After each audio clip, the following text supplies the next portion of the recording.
Hello সকলে, কেমন আছো? আশা করছি সকলে অনেক ভালো আছো। সকলকে জানাই সঞ্চিতা ওয়ার্ল্ড অ্যান্ড অভিনয় কাপেল কোলে অনেক অনেক স্বাগত।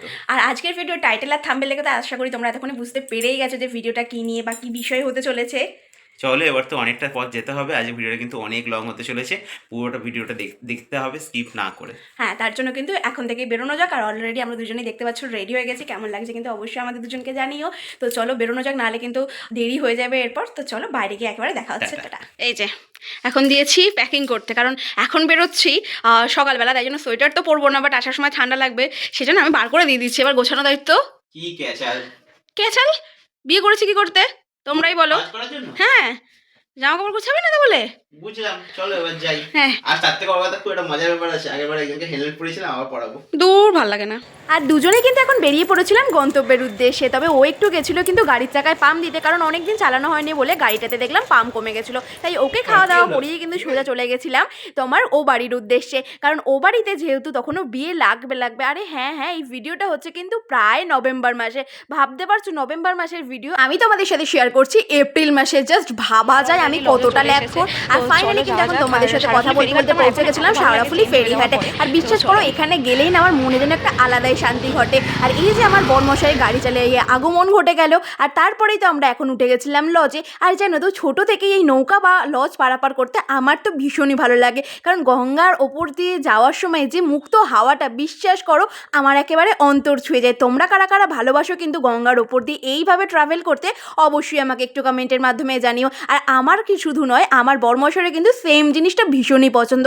এই যে দুজনে এখন প্রখর রোদের মধ্যে পৌঁছাচ্ছিলাম কিন্তু আমাদের গন্তব্যের উদ্দেশ্যে। আর এই যে ফাইনালি দেখতে পাচ্ছ তো ওপারের ফেরিঘাটটা। তবে এই পারে কিন্তু আমি গিয়ে একটা নতুন জিনিস দেখলাম, কারণ শুধু কিন্তু শাওড়াফুলি ফেরিঘাট নয়, তার সাথে সাথে দেখলাম আমাদের ওপারের ফেরিঘাটটাও কিন্তু খুব সুন্দর করে তৈরি করা হয়েছে। এটা বন্ধ হয়ে গেছে, এটা নতুন হয়েছে। আমাকে পরিয়ে দিয়েছে মাথার মধ্যে হেলমেট, যেটা আমার সব থেকে বেশি বাজে লাগে।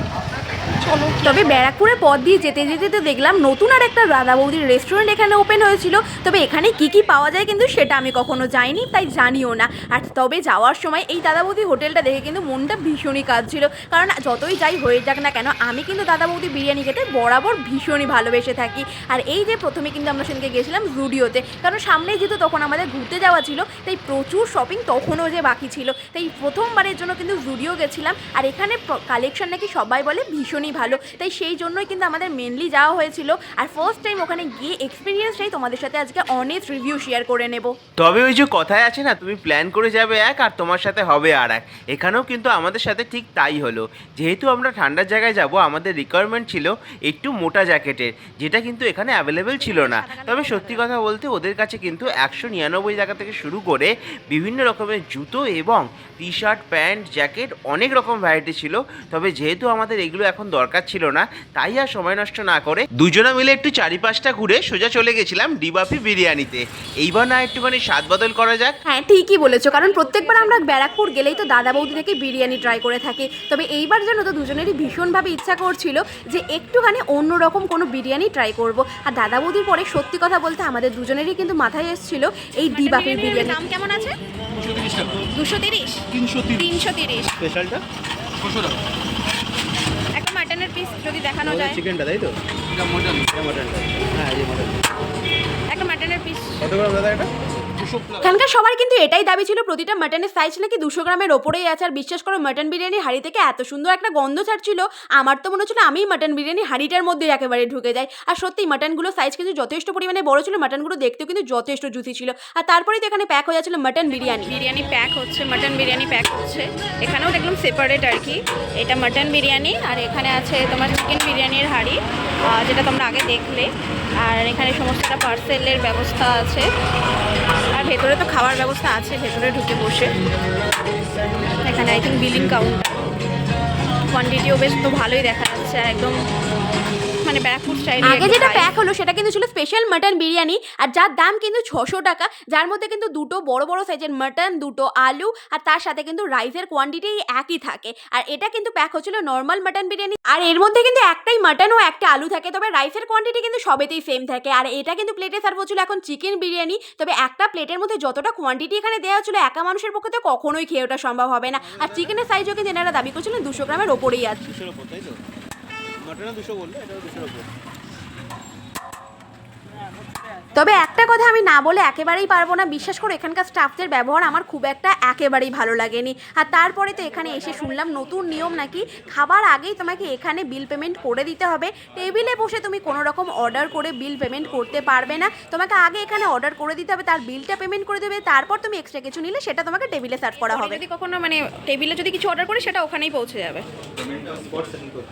আচ্ছা। আর ওনাদের কথা মতোই খাবার আগে আমরা বাধ্য হয়ে বিলটা পেমেন্ট করে দিলাম। আর সেদিকে কিন্তু আমাদের বিল হয়েছিল 570 টাকা। তোমাদের সাথে মেনু কার্ড আমি আগেই শেয়ার করে দিয়েছি, কেউ চাইলে কিন্তু পজ করে অবশ্যই দেখে নিতে পারো। আর আমাদের সেদিকে অর্ডার করা হয়েছিল একটা মাটন বিরিয়ানি, তার সাথে করা হয়েছিল কিন্তু একটা চিকেন বিরিয়ানি। কিন্তু বসার জায়গা যা অবস্থা এখানে দেখলাম, আর একটু ওয়েট করতে হচ্ছে কারণ যেহেতু জায়গার চলো বিরিয়ানিটা টেস্ট করে দেখা যাক যে কেমন খেতে। ফার্স্ট টাইম এখান থেকে ট্রাই করছি। তবে এখানে দেখলাম পেমেন্টটা আগেই ডান করে দিতে হয়, তারপরে সমস্তটা ইয়ে করতে হয়। তবে এখানকার বিরিয়ানির এই একটা ভালো দিক, তোমরা কিন্তু তোমাদের মাংসের সাইজটা বা পিসটা বেছে তোমাদের পছন্দ মতো নিতে পারবে, যেটা কিন্তু আমার বেশ ভালোই লেগেছিল। তবে তারপরে তো দেখলাম বিরিয়ানি দিয়ে গেছে কিন্তু আমাকে স্যালাড দিতেই ভুলে গেছে, তাই সেটা একটু চেয়ে নিলাম, তারপরে তো আমাকে অগত্যা দিয়ে গেল। কিন্তু বিশ্বাস করো এখানকার সার্ভিস যেমন স্লো তেমনই কিন্তু খুবই ইরিটেটিং। কারণ দেখো স্যালাড দিয়ে গেছে তখনও আমাকে জল দিয়ে যায়নি গ্লাসে, সেটাও কিন্তু আমি চেয়ে তারপরে নিয়েছিলাম। যাই হোক, এবার বিরিয়ানিটা টেস্ট করে দেখার পালা যে কেমন খেতে। তবে বিশ্বাস করো যখন এই চিকেন বিরিয়ানিটার মধ্যে এই এত বড় সাইজের একটা চিকেনের পিস দেখলাম না, যেন এতক্ষণ ধরে যা যা অভিযোগ মনের মধ্যে ছিল সবই এক নিমিষে মুছে গেছিল। আর আমি যেহেতু মাটনটা অতটা পছন্দ করি না, তাই আমার জন্য নেওয়া হয়েছিল কিন্তু এই চিকেন বিরিয়ানিটা। তবে চিকেনের সাইজটা যেমনটা ওনারা দাবি করছিলেন যে 250 গ্রামের ওপরেই থাকবে, ঠিক তেমনটাই কিন্তু ছিল। আর চিকেনটা যথেষ্ট জুসি আর সফটও ছিল। এত বড় চিকেন বলে যে মশলা ঢোকেনি বা জুসি ছিল না, ছিপড়ে ছিল, তেমনটা কিন্তু একদমই নয়। আর আলুটা বিশ্বাস করো সাংঘাতিক নরম ছিল। মোদ্দা কথায় এক কথায় কিন্তু আমার বেশ ভালো লেগেছিল এই ডিবাপির বিরিয়ানিটা। মুখের মধ্যে যখন আলু আর মাংস আর স্যালাড দিয়ে দিলাম না, এক কথায় তো একটা ব্লাস্ট করে গেছিলো। আমার কিন্তু বেশ ভালোই লেগেছিলো। আর বিরিয়ানির রাইসটাও কিন্তু যথেষ্ট পরিমাণে ঝরঝরে ছিল। তবে এতটা রাইস কিন্তু একটা মানুষের পক্ষে খাওয়া কখনোই সম্ভব নয়। তবে যাই বলো না কেন, একবার ট্রাই করার জন্য কিন্তু ডিবাপির বিরিয়ানি সবসময় বেস্ট বলতে পারো। চলো এবার বড়মশাই থেকে জেনে নেওয়া যাক তার মাটন বিরিয়ানিটা খেতে কেমন লেগেছে। আমার মতে তো এরকম ঝুরঝুরে ব্রাউন রাইস দেখলে সবার প্রথমে কিন্তু দাদা বৌদির কথাই মনে পড়ে। এছাড়াও এখানে এর সাথে একটা স্যালাড দিয়েছিল, যার উপরে গ্রিন চাটনি ছিল, সেটাও কিন্তু বলতে পারো দাদা বৌদির নকল। যাই হোক, এইসব কথা দূরে রেখে এইবার হচ্ছিল টেস্টের পালা। একটুখানি রাইস, আলু আর মাংস নিয়ে মুখে পাচার করে দিলাম। তবে আমার মতে জানো তো, দাদা বৌদির থেকে যে খুব আহামরি খেতে ছিল তা কিন্তু নয়। তবে মাংসের সাইজটা কিন্তু যথেষ্ট বড় এবং লোভনীয় ছিল। যাই হোক, এইবার খাওয়া দাওয়াটা শেষ করে নিই, তোমাদের সাথে একদম বাইরে গিয়ে দেখা। খাবার দাবার খেয়ে বাইরে চলে এসেছি, দেখতেই পাচ্ছি বাইরে দাঁড়িয়ে আছে। তো এবার কি ফিডব্যাক, তোমার কি ফিডব্যাক ম্যাডামের কাছ থেকে জানাবো? আমার ফিডব্যাক যদি জানতে চাও, আমি বলবো যে একবার আসার জন্য তো এনাফ, মানে একবার ট্রাই করার ইচ্ছা হলো তো ঠিক আছে, বাট ওই অত দূর থেকে এসে খাওয়ার মতো লাইন দিয়ে আহামরি এমন কোনো বিরিয়ানি নয়ও। আর অ্যাম্বিয়েন্সও এত ভালো কিছু নয়। আর তার মধ্যে তুমি যদি বলো বিরিয়ানির টেস্ট হলো খুব আহামরি নয়। ব্যারাকপুর মানে দাদা বৌদি। হ্যাঁ, অবশ্যই দাদা বৌদি এখন অনেক কিছু ভুল হচ্ছে, যেমন ধরো তোমার এই কোয়ান্টিটি বা কিছু কিছু পিসের গণ্ডগোল হচ্ছে। ঠিকই, এটা কোথাও গেলে হয়তো রেটটাও বেশি এখান থেকে। কিন্তু তুমি বলো যে হ্যাঁ দাদা বৌদি আসলাম, ব্যারাকপুর আসলাম, দাদা বৌদি খেলাম, ঠিক আছে। এখানে যেটা সব কিছু কিছু জিনিসগুলো আমাদের খুবই খারাপ লাগলো, যেমন ধরো খেতে বসার পর জল নেই, জল চাওয়ার পর আরও 10 মিনিট বাদে বলছে বসুন আসছে, ঠিক আছে। আবার মেন কথা, একটা টেবিলে 6 জন একসাথে, যেখানে বসার ক্যাপাসিটি ম্যাক্সিমাম 4 জন। তো এইগুলো তো খুবই মানে লাগলো আমাদের অকওয়ার্ড।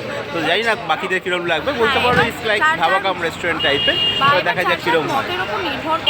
তবে মটন বা চিকেনের পিসগুলো সত্যিই খুব ভালো ছিল, আর সেটা কোয়ালিটি যথেষ্ট ভালো ছিল। একবার ট্রাই করার জন্য এনাফ, বাট তোমার বারবার এসে ট্রাই করতে হবে এমন আহামরি কোনো বিরিয়ানি নয়। আমার তো খেয়ে এটাই লাগলো। এবার যার চলো আজকে ভিডিওটা এইটুকুই।